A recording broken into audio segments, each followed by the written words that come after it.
Hello and welcome to FPL Mate, your best mate for fantasy Premier League content for the 2023-24 season. My name is Dan and it's time to do the Game Week 18 team selection video. I've been dreading this one a little bit, but we've got to do it. Guys, if you do enjoy this one, make sure you drop a like. Really do appreciate the support and subscribe if you're new. Let's have a look at Game Week 17 scores.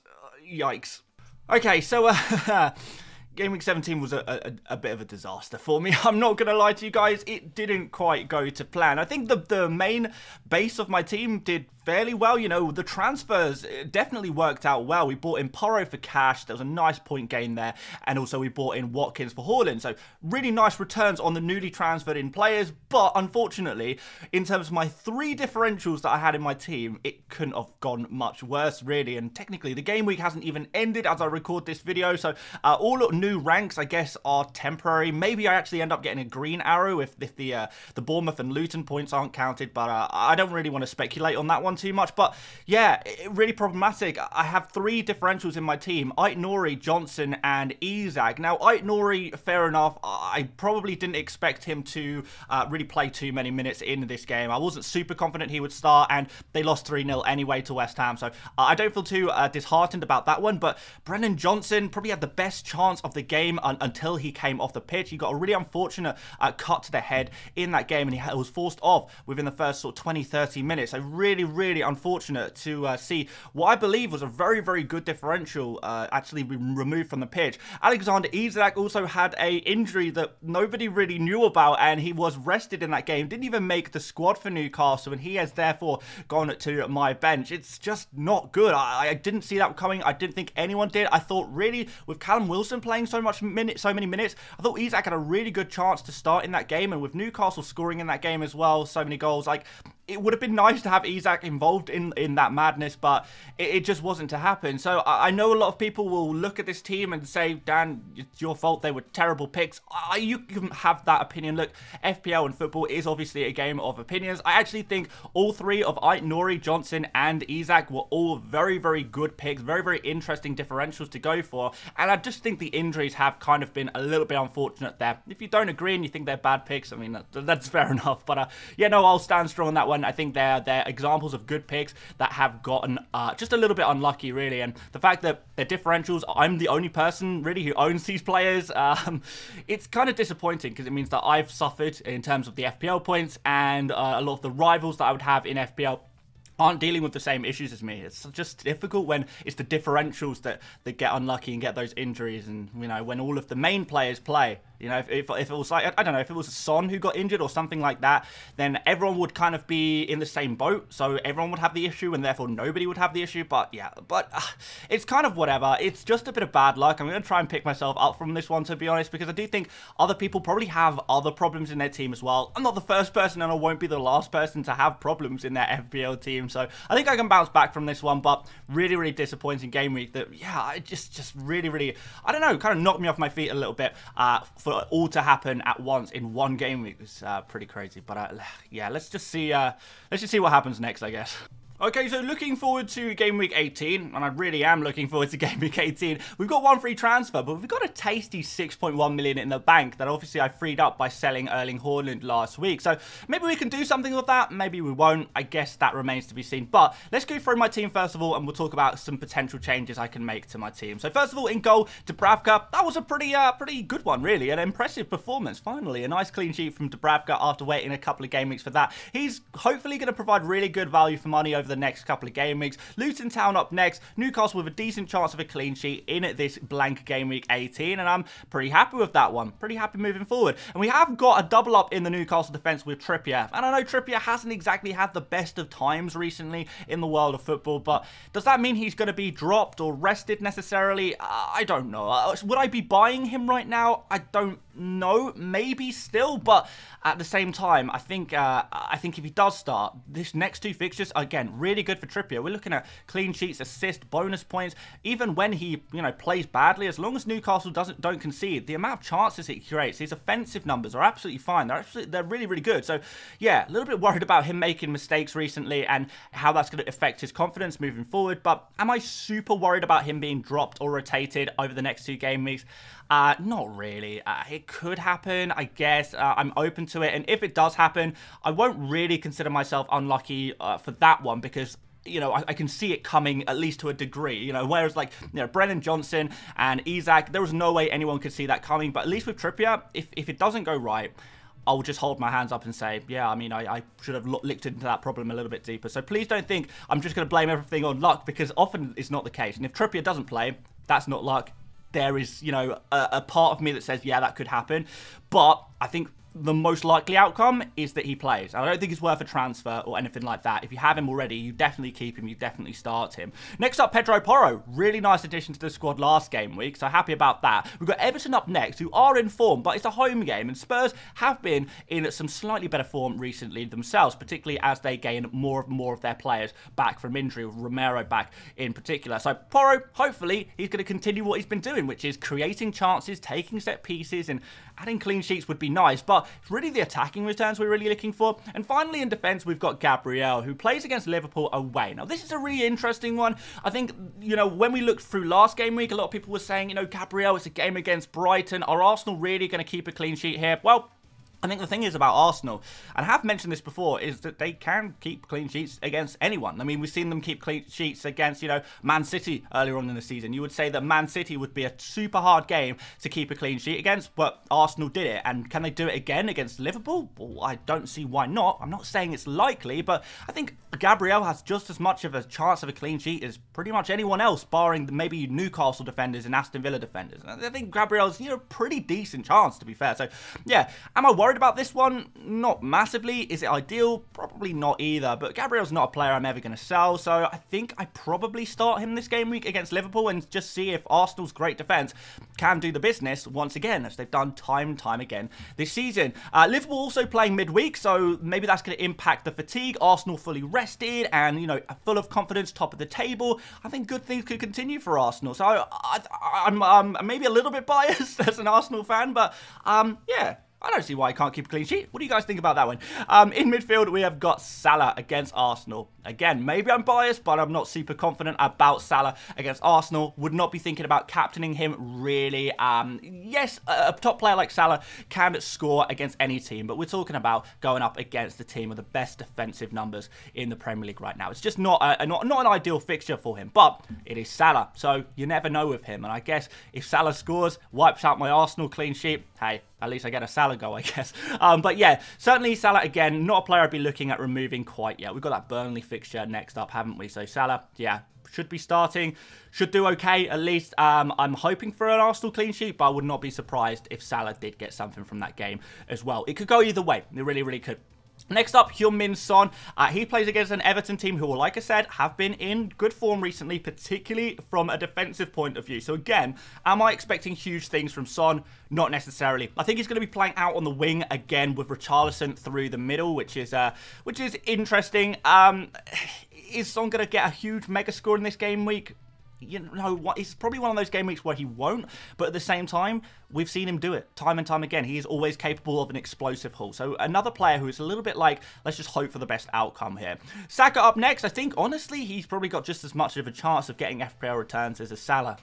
Maybe I have gone too far with that one. But yeah, look, Arsenal are in good form. They're fully rested, and they'll be wanting to make a big statement here. Big statement win, putting them firmly at the top of the table. And hey, why not, eh? So yeah, Saka, hopefully he can get back to a little bit more form. I still don't think he's great value for money at 9 million, but I have him already. I'm not going to sell him. And a lot of the algorithms actually reckon Saka is going to be one of the top scoring players over the next 4 or 5 game weeks. So I think he's a player worth holding on to at least. Now, next up, we've got Brennan Johnson, and I'm sure a lot of people are worried about this pick. I think at this point, there is a little bit of worry for me. Again, last game week, I would say that Brennan Johnson's injury and his one-pointer was just poor fortune.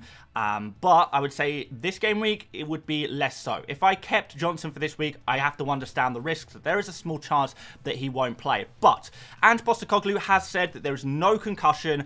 He thinks Johnson should be absolutely fine for the next game. And yeah, it's just a cut. It's just basically got a cut on his head. And that doesn't usually impact players from playing football, particularly a week after. So I don't think I'm too concerned about him getting benched or whatever, particularly as Spurs don't really have the depth right now to be able to cover a Brennan Johnson. I think Brennan Johnson is going to be the exact kind of player that Spurs need against Everton. So I think he'll start, and I don't think he's a massive worry. But again, if he doesn't start, again, it's just like Trippier. I've just got to say, yeah, I can understand why he didn't start. So yeah, maybe he can be rested, but I just don't think so. I just don't think so. I think Ange's comments are positive. We're not going to get any press conference news before the deadline anyway, so I think we probably just roll with Johnson, to be honest. I think he's a cracking football player.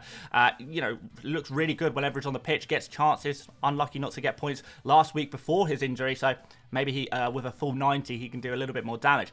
Next up, Cole Palmer. A hero of last game week, really. A player I'm so happy to own. I mean, it's really nice to own Cole Palmer in your FPL team right now. Now, to be fair, I don't think Wolves away is a great fixture because Wolves, particularly when Wolves have been at home, they have actually done quite well for clean sheets and keeping the XG and chances conceded fairly low for themselves. So, although Cole has been in great form, I just called him Cole as if he's my mate. He's not my mate. Wish he was. But I still think he could. I still think, you know, Chelsea right now, they're probably in pretty good spirits after the resounding victory in the League Cup last night. I think Palmer is a nailed-on asset. He looks like Chelsea's best player. He really does. I think he's a wonderful pick, and I'd back him against anyone right now, particularly, you know, even in these middling fixtures, which aren't super tough, but aren't super easy either. Still back him in those ones, and then the fixtures after that are just great. Up front, we've got Ollie Watkins. Yeah, another player I am happy with. See, there is places to be positive in my FPL team, isn't there? And Ollie Watkins is certainly one of them. It's just a shame everyone owns him anyway. But yeah, a home game against Sheffield United is mouth-wateringly good. We know Aston Villa are a super team at home, and you know they're genuinely challenging at the top of the table right now. A win against Sheffield United, I can see a convincing win here as well. We could see Ollie Watkins get multiple returns. I know Watkins is not typically known as a player who gets lots of attacking returns in individual games. It is more of a tick along kind of player, but so far this season he has proven that he is capable of getting 10 points or more in a game. He's done it 3 times already this season. I think if it's going to happen again, the Sheffield United at home game is definitely an opportunity to do that. So a really nice pick for this game week. And I'd be really worried, actually, if I didn't own Watkins right now. I think he is really a crucial player to own. So, again, yes, I have problems in my team. Don't get me wrong. But there are some things which give me peace, and that is having Ollie Watkins. And finally, in the starting 11, we've got Alexander Isak, who, if I'm totally honest, is just a mystery to me. It really is a mystery, because Eddie Howe is continually saying, yeah, this is not a new injury. There's no new injury that has happened. You know, we just wanted to rest him because he's got a little bit of an issue with his thigh at the moment that he's been carrying, actually, for weeks. So we actually just wanted to give him a little bit of rest. Now, he's had a week off, 2 weeks off, you know, almost. So that's a decent amount of game time off. Is he going to come back into the team now? Is Wilson going to be able to play, you know, 90 minutes 4 times within the space of 9 days or whatever it is, which is just a crazy amount of football for a player like Callum Wilson to play? Is Isak going to come back in? Is Isak going to be deputising on the left with injuries potentially to Gordon? We've got Joelinton there as well. Is Isak actually going to be required to play in this game against Luton Town? Possibly, particularly now he's had his rest. If there's no new injury, then there's no reason for him not to play. But once again, if he doesn't play, I can't pretend to be surprised. I can't act surprised. I can't feel like hard done by, because I know it's a possibility now, and that's tough. But again, another thing with Isak is, you know, because we're not going to get information pre-deadline, because there's no new injury and Wilson has played so much, there's still a lot to point towards Isak starting. And the ceiling is so high with Isak playing against Luton Town and then Nottingham Forest at home. Is he really worth selling? I'm not really sure that he is, to be honest. I just think I would kick myself so much if I owned Isak through all of these blanks, only for him to finally get, you know, a start again against Luton Town and score in that game, because I think that definitely could happen. There's so much pointing towards it happening. But football is not always logical. Things go on behind the scenes that we don't know about, and are mysteries to us, and you never really know. So it's tough out there to make that decision, really. And I'm sure a lot of you guys would just say, I'm not dealing with this issue. I'm not dealing with this issue. I just want to sell Isak. But another thing is, who am I going to sell him to? I mean, my plan is, it still is, to sell Isak for Erling Haaland at some point in the near future. So what do I do here? It's interesting. We'll come back to that one. Let's go to the bench quickly, guys, before we start talking about transfers. We've got Turner against Bournemouth at home. Definitely preferred Dubravka against Luton, to be fair. We've got Aït-Nouri against Chelsea. He got his first minutes back from injury last game week, which is interesting. Is he going to get a start against Chelsea? I think there's a very good chance that he will. But who do I prefer for a clean sheet?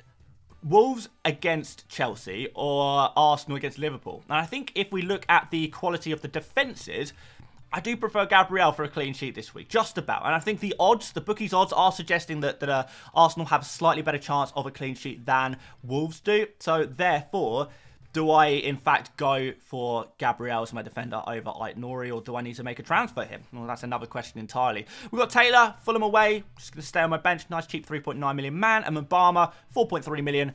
Backup man. Got me a cheeky 1-pointer last game week, but I will not be depending on him too much. Hopefully. So, yeah, let's move on and try and figure out which players I'd be willing to sacrifice here.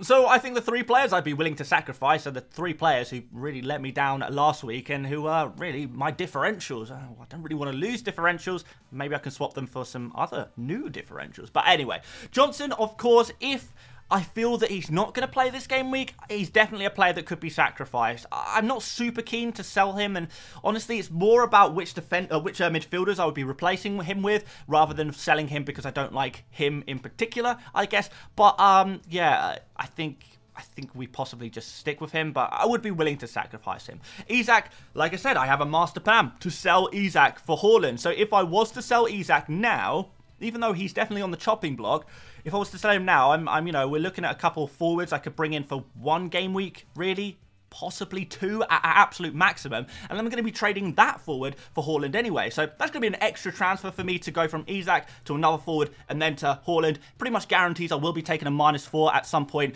Isak has that high ceiling over the next 2 game weeks. So what do? I don't know. Should I really be selling him just for super short term? I don't think that's the right move. I don't think that's the right move. If I'm planning on replacing whoever I bring in anyway, it just feels like I would be thinking super short term if I was to remove Isak. And I think it would be a move out of frustration and out of, you know, kind of emotion, rather than looking at things a little bit more methodically, I guess. And Aït-Nouri, another player I would definitely be willing to sacrifice. Not particularly planning on playing him this game week anyway. I'm definitely going to sell him soon, you know, no matter what happens, because he's going to be going to AFCON in game week 21. So he's not really going to be useful to me anymore, unfortunately. So here's a player who can very easily be sacrificed. And I think he's the most easy player to sacrifice out of all of my team. And if I do get a better defender in for Aït-Nouri, it means I don't actually have to play Gabriel. Now, am I that bothered about that? I don't mind playing Gabriel, but I think we can certainly do better. I think we can certainly find a better defender to go for right now. So, yeah, those are the players I'd be willing to sacrifice. Who could I possibly bring in? So, goalkeepers, Leno is my favourite goalkeeper buy right now, but I don't think I'm going to sell Dubravka, really. Defenders, I like Pau Torres if he is fit, which hopefully we'll find out more about tomorrow. We've got Ezri Konsa as a backup there, 4.5 million, very nice. I've got Malo Gusto here as well at 4.1 million. I'm going to show you why I like Malo Gusto a lot, but am I expecting him to necessarily start games straight away?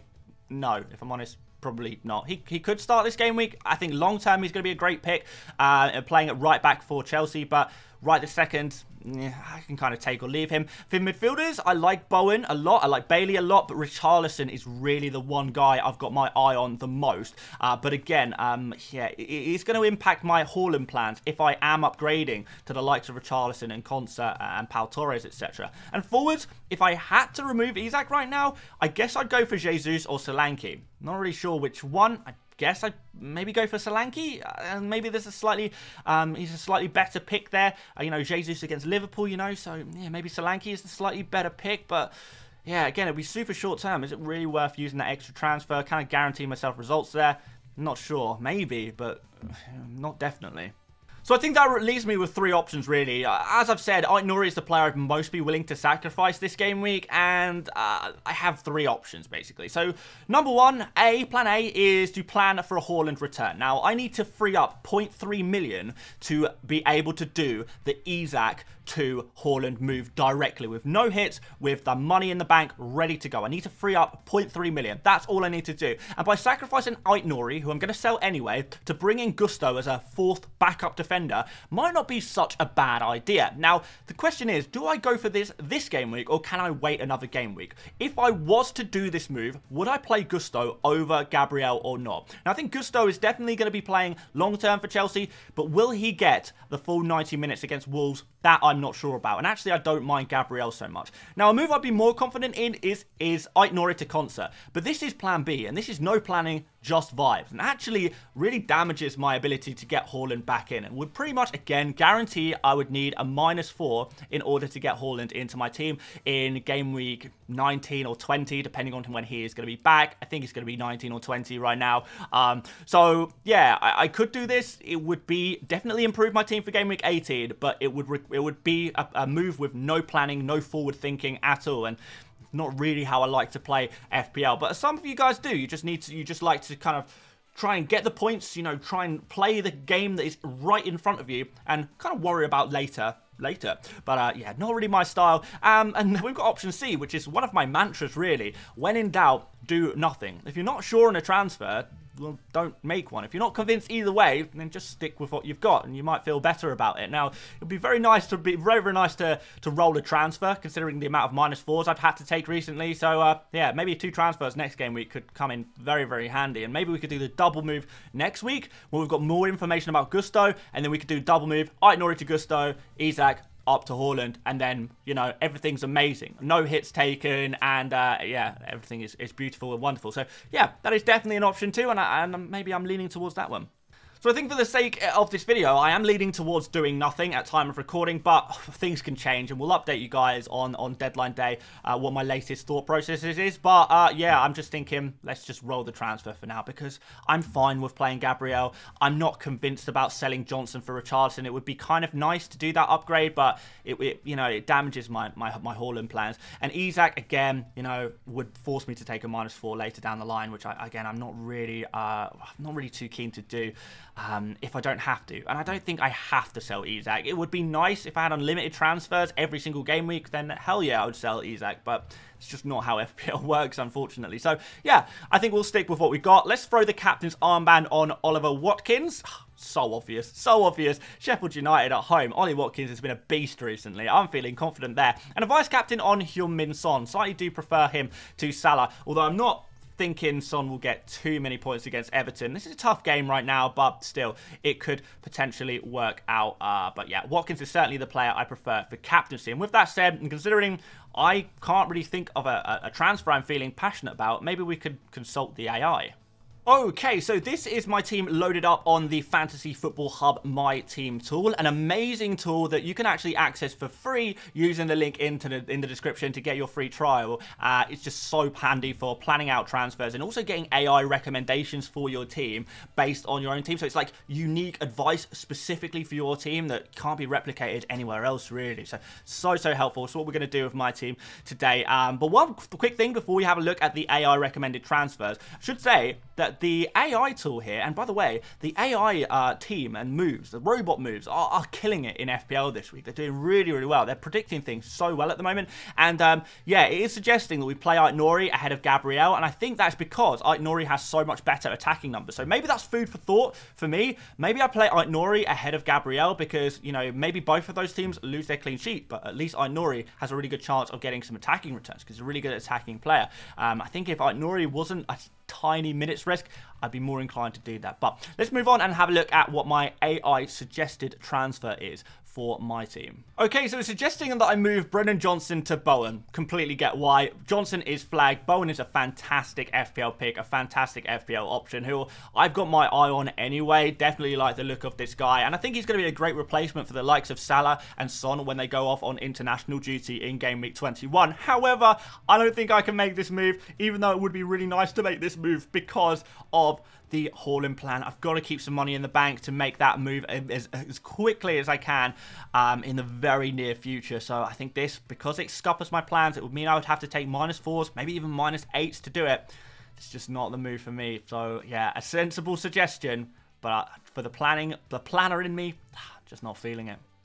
Thanks so much for watching this video today, guys. If you do want to check out Fantasy Football Hub, there is a link in the description where you can get your free trial. Make sure you do drop a like before you disappear. Subscribe if you are new around here. And tomorrow, we will be back for an extra long deadline stream where we're going to be covering all of the press conference stuff that we have, going through all of the injury news and stuff like that. So make sure you join me tomorrow a few hours before the deadline, where we will be going through a mega deadline stream, which is hopefully going to be some good fun. A bit of good fun for us. But aside from that, guys, feel free to check out another Game Week 18 video, and I will see you tomorrow. And I'll see you later, mates.